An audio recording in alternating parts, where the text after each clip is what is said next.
it is about who's going to be QB2. Like, that is a conversation that is important in this. I think it's going to be Shedeur Sanders. I think that is the guy that steps in, and that is the logical step for me, is that you just go, well, you know what, if Dillon gets hurt, if Shedeur's been studying the offense, he's been doing the right things on the field, he's been getting prepared, we're going to trust that Shedeur's going to be able to ready to go in that moment. And you have to. Like, and if you are eventually going to turn to Shedeur Sanders, the way that I think a lot of people here rightfully agree should be the case. Like, the idea should be that you go from Dillon to Shedeur and figure out what you have in the rookies. Whatever comes after Shedeur, there's too much time on the clock and he looks terrible. Well, it's up in the air. You can end up playing Deshaun Watson, and the season already would probably be a failure at that point. You're just throwing another body out there. Could be Bailey Zappi in what's going to be basically the same scenario. But you have to see the season eventually get to Shedeur if it's not working with Dillon. Tom Pelissero was on the Rich Eisen show earlier on today, and he talked about the possibility of Shedeur being QB2. Is that what this move means? Well, starting off on Deshaun Watson, he's coming back from 2 Achilles tears. That's a very long rehab process. Obviously, he's been documenting that on his social media. I have not gotten the sense that anything is imminent in terms of Deshaun Watson getting back on the field. Bailey Zappi's in his second run now on Cleveland's practice squad. But this does really clear the space now that for everybody saying, why isn't Shedeur Sanders the number 2 quarterback? Well, now here it is, and the expectation would be that he is going to be the one who backs up Dillon Gabriel starting this week, for the Browns. So, with Shedeur Sanders, I know a lot's been made. What are they doing with, having Shedeur and saying that he's going to play eventually? That's always been the plan. Jimmy Haslam flat out said it in training camp, which is they want to see both these guys figure out what they have. And then as we get toward next year and the fact they've got 2 first-round picks, you at least know, do we think we have something that we can work with here? And it does feel, again, like the logical plan to go through and actually have. Like, if Joe is not going to get back onto the field, you want Shedeur to move into the QB2 spot. Again, if you didn't feel like he was ready, we made that case last week. If he's not ready, he shouldn't be the backup quarterback. That's the bottom line. Clearly, there's something here. It is the same conversation that we had at the beginning of the year. They made Dillon the backup. They moved on from Kenny. You're telling me Kenny's ready to play football at that moment. He's ready to go. The day you trade Joe Flacco, it should be a celebration for all the Shedeur supporters. Okay, myself included, because this should be the admission. As soon as we hear Shedeur Sanders is QB2, which I expect to hear at some point this week, probably, I would imagine, tomorrow, we should have a feeling that, okay, that means Shedeur Sanders is ready to step on a field. Might not want him to step on a field next week, might not be the desired, but if he has to go step onto the field, he is ready to go. And that would echo the words that Shedeur had said previously, that he's ready to go, and he feels like, I don't know that it echoes the fact that he feels like he's better than half the quarterbacks in the NFL right now. But it does, it's not just Shedeur talking to talk and make headlines then. Then Shedeur actually is ready. And the Browns feel that if he had to step on a field, he would be in a place where he'd be ready to go. I think this should be, after seeing Joe play for 4 weeks, something that you can sit there and begin to, I don't want to say celebrate, because it's not really a great move for the Browns when we're talking about wins and losses, but it should be something that you should be able to just kind of take a step away from and look and go, this is a good thing for the Browns in their path to getting back on track as a franchise and as a team. Moving into the future, this is going to be something that helps them. You want to get them to a spot where you see the rookie quarterbacks and you actually know what you have for last year. It was my overarching goal of the entire year. The goal should be figure out what you have in quarterback. If you get wins along the way, great. If not, well, this season wasn't exactly set up to win in the first place. Again, still think winning's on the mind. Dillon Gabriel gives you a chance to win. We saw that in London. But this is ultimately setting you up for what's going to come for the weeks and weeks following, which is, if it doesn't work with Dillon, the next move up is getting to go to Shedeur. Should Shedeur be a QB2 moving forward after the Joe Flacco trade? Again, for me, it's like, this is the thing that you want to do, right? I think if you want Shedeur to actually see the field at some point, you eventually got to take the kid's gloves off. You eventually have to say, we drafted you in the 5th round. Doesn't mean you're ultimately ready to go the moment we draft you, but there does come a time where you're going to have to see Shedeur Sanders. And let's not play around with it and be like, well, they drafted Shedeur knowing he was going to take an entire year to develop. No, they did not. That was not the thought process when this thing came out. They did not draft Shedeur with the intention of, we can just let Shedeur sit for the entire year and then maybe next year he can have... No, you had 2 first-round picks. You had that by the time that you drafted Shedeur. You knew there was a chance that there'd be a quarterback coming down the way, and you felt like the value was good to get an opportunity at a quarterback to play for you in 2025. So eventually he's got to be ready. Again, week 6 might be early for that time. I'm not saying he's got to be ready right now to go, but if he's not ready now, you're eventually going to have to get to the window where he is. And I think if he's thrust into that spot, then so be it. You're thrust into that spot. Welcome to learning on the fly a little bit. I'm not in the business of trying to ruin Shedeur Sanders, trying to kill his confidence. Doesn't really strike me as a quarterback that's going to have his confidence killed, if we're being 100% honest. He's a confident kid. He's very confident in his abilities, in what he's able to do. I don't think a bad game shakes you of that. And we saw Shedeur have a bad game in the preseason.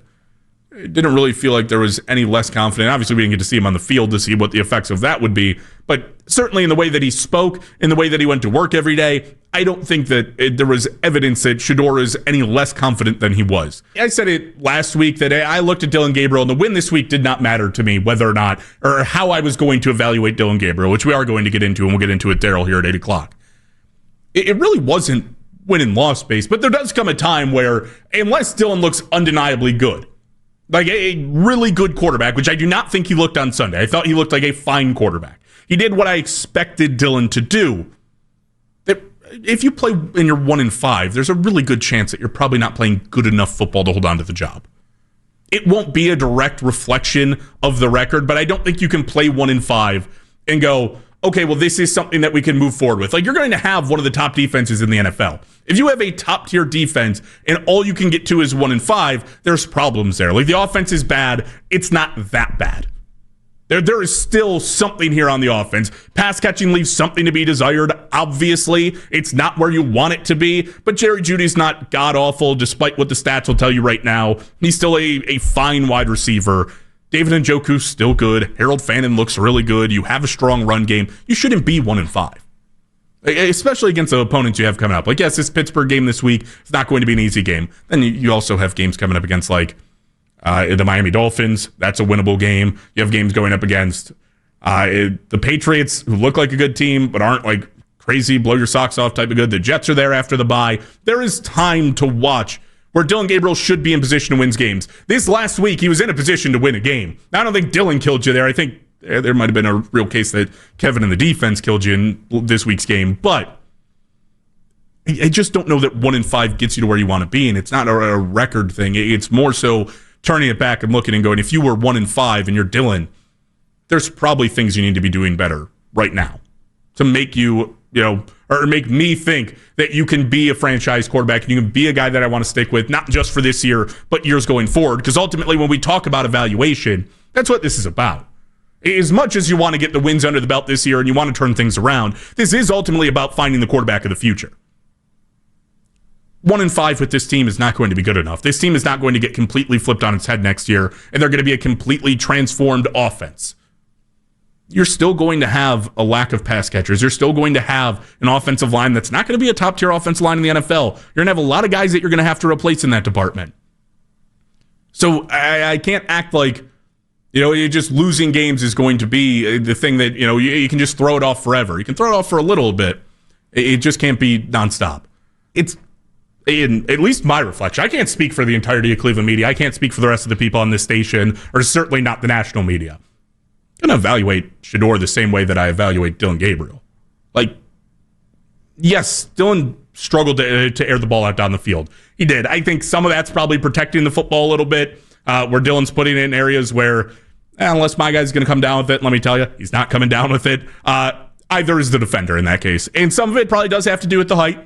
Like, there are probably throws down the field where Dillon just can't get the angle on the football that he wants to complete some of those passes. That's a natural thing for it. But it's not like Kevin set Dillon up for pure success. But this is the offense they run. Shedeur's going to be asked to run the same offense. Shedeur was asked to run the same offense in the preseason. Now, were there plays that it looked like Shedeur wasn't running the same offense? Yeah, a little bit, but that's more so a product of Shedeur running around in the backfield and trying to make things happen more than it was the play call that was out there to him. it's going to be the same expectation for me. When Shedeur steps in, I know the offense is going to be running. There's not going to be a ton of shot plays down the field, although probably more than there was with Dillon, just because the arm talent of Shedeur allows for a little bit more of that. But it's not like Shedeur's some rocket arm quarterback who can just throw the ball 50 yards down the field every play. He's not Justin Herbert. He's not what we thought Joe Flacco really was supposed to be. Like, he is a short to intermediate passer who, one of the main reasons I was really high on Shedeur coming to the Browns specifically, despite me going through the evaluation and thinking that Cam Ward was a better quarterback. Like, I do think that if you just look at them for a one-for-one talent when we were in the draft, I thought Cam Ward was a better QB. But when you talk about the Browns offense specifically, Shedeur did the things that the Browns offense likes to do. Again, that short to intermediate route, he's going to have to work on the run game, going to have to work on being under center, but that's every college kid right now. They all play out of shotgun. Like, you're going to have to work on things, but Shedeur fit a lot of what Kevin wanted. It's part of the reason I liked him. So it's going to be the same offense. There's going to be higher expectations set on him, I'm sure, by the national media. There's going to be high expectations, I'm sure, set on, even from some people in Cleveland media, maybe right here. Those expectations are not going to be coming from me. The expectation when Shedeur steps onto the field is, hopefully you show me something. It's going to be exactly the same as Dillon. It's going to be great if you're fine, not going to win you the job. So I'll be happy if you play well. I'm all in on that. You don't show me you can be a franchise quarterback, there's also a very real chance there's somebody being drafted next year that's going to step in and take your job, and you're not going to have a say about it. So you're going to have to prove it. Dillon didn't prove franchise quarterback or anything this week. He proved that he was fine. He met expectations in my eyes. He was right there along the line. Just wasn't a ton to it. I think there's a very real chance that we're looking at this, and Joe probably did want out. He might have expressed that. I mean, we don't have that report here right now. I wouldn't be surprised, though, if Joe said, hey, guys, I'm 40. If you could go ahead and trade me, I'd appreciate it if you could. Yeah, I'm all in on that, right? Joe, it would make a lot of sense coming from his camp. I think sometimes that the veteran quarterback in the room thing is completely overblown. They've been here with Joe since the very beginning of them being drafted up until this point. It's not like Joe sitting there and being the guy with the clipboard and sitting down with them every day and going, okay, guys, this is how you run the offense. He's not a teacher. At the end of the day, that comes on Kevin Stefanski, that's Tommy Rees, that's Bill Musgrave. Those are the guys that you have to turn to and go, okay, you're the ones responsible for developing the quarterbacks. I don't leave that on Joe. That's not his job. Joe should have been able to show them by example, not even necessarily by word. This is how you run the quarterback room. This is how you act as a quarterback in the NFL. This is how you get prepared for the game days. He got benched. Dillon's a starter. Dillon needs to be ready to do those things anyway. As much as I love the development of the kids and I want to see them succeed, I don't think Joe's the difference maker in that room. He's told us, I'm not a guy that sat here to develop the young quarterbacks. I'm here to play football. Which, again, big reason why it makes a lot of sense if he requested a trade. I think, though, if it comes down to the Browns need to leave Joe there to develop them, well, they're not doing their jobs in the first place anyway. Because it's supposed to be on your head coach to develop your quarterback. It's supposed to be on your offense coordinator and your quarterback's coach to be able to know how to do those things. That is entirely just in their job description, whether your quarterback is 25 or 23 like Dillon and Shedeur, or if your quarterback is 29 or 33, your job is to get them to play the position better and understand it better every single year inside of the offense. Got to trust that the guys in the room can do that. And if they can't, then they probably shouldn't have a job.